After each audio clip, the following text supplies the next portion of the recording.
Good day, Umuibe. Ekene mu. Akwa nwanne unu nwoke.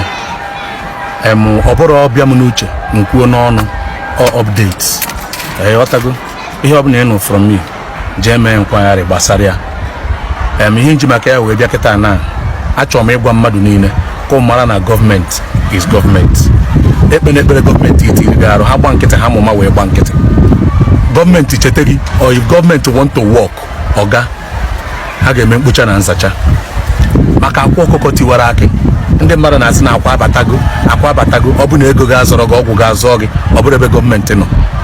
Gọọmenti ọgwụ ga-ama nzọ gị ego ga-ama nzọ gị ihe ga-azọ gị na gọọmenti sọsọ contact that government understand gọọmenti ya nkwa bụ ihe ga-azọkwa gị apart from that ma gị ma ego gị ma ọgwụ gị nwa na gọọmenti ihe gbasara ọgwụ sef adịrị ekpe na gọọmenti adịrị etiri anya ha chọrọ ịnụ maka gị update dị that place ona mana eburu akwa jee bịa jenenechi ihe nene sachisi ihe niile asachi fukwuo papịa eyotago maka akwa rụrụ ụlọ side nke ya na ebe akwa na ebe papa akwa ana na-akụba akwa rụkwa hotel na-akụbia rụkwa club kwa a na-akpọ Blue Van eyotago then papịa rụkwa ụlọ enu 3-story building akwa lent si tisia workers ya jos ha nọ nso dia emane mechakwa kpurukwa papa akwa wee pụba but as God may have it nwoke mmadụ na aka ya dị ọcha na-enesighị ya hapụkwa ya pa akwa abatago mana akwa ka nọ under custody.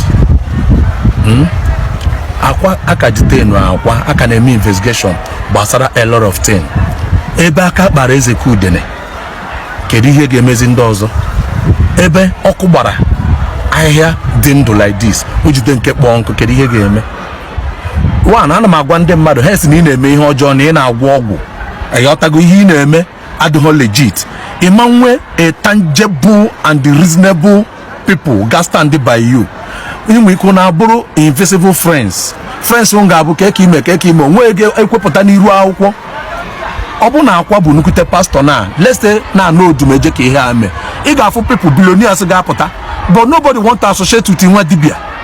Yes, or you may be associated with nwa dibia ka sị na nwa dibia buru gị ike no wonder ndị mmadụ adịrị echeki ihe ndị dibia ọnụ ha bụ ndị dibia na-eme ihe niile mmadụ na-edigo proud pụta sị na ha bụ a friend to these people ka ebilonia bụ a friend to nwa dibia ka ebilonia bụ ihe ahụ gwagodi m ofu onye maka amarọ m ajụjụ ka nna ajụ asịkwa na m amakasị some people pụta na comment section na asị na envy of what ekwuro ka aghara onwe ndị ga-enwe ego onwe ndị ga-aka ibeba do you get nwe ndị na-eri nri mmụọ dara ogbenye eyotago ọbụkwa nna m bụ ọgaranya mana at least godi ihe mmụọ na-ekwu bụ akwa ka pụtara bikonu ndị niile akwa mere ife onwe onye nwe ihe onwe ike imenwu how you go take help akwa jee help akwa. I'm not calling on other people, I'm calling on everybody. Ọ bụ na akwa bụ ezigbote mmadụ ndị a na-ehelụsị akwa na social media this is the rightful time m ga-eje defend akwa na ihe ọ na-eme dị mma eyotago oke ite abụrụ ezigbote ọgwụ hapụ ihe akwa na-ekwu na oke ite na anya na oke ite is not ezigbote ọgwụ eze dibia pụta bịa defend akwa na onye otu ọdịnala ụnụ ka ọ bụ come na defend akwa.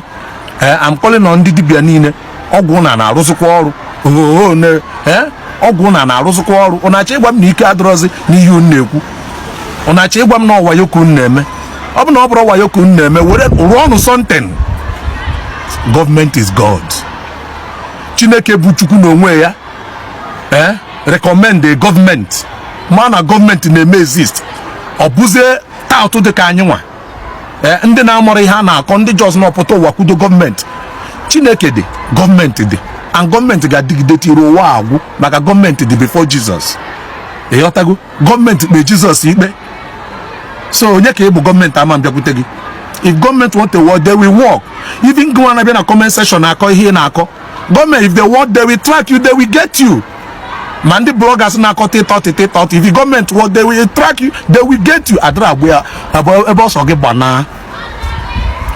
gbana sọsọ ka m gwakwa gị sọsọ picture nkịta isere ise picture post if you don't know it na ise picture post picture ga ama ebe ị nọ wee seda picture a ga-atara gị ije ebe ị nọ wee seda picture site ebe ahụ chọrọ gị gaba ka ị ghara ifilu na o nwere ihe zoro ezo o wee efu post gbote mpe ịghọtago so isiokwu bụ na akwa aka batara akpụrụkwu mpi ya wee pụba mpịa wee na-ede wee pụtakwa. So daalụkwanụ, ana m ekene ụnụ ma na-enye ụnụ update back to back.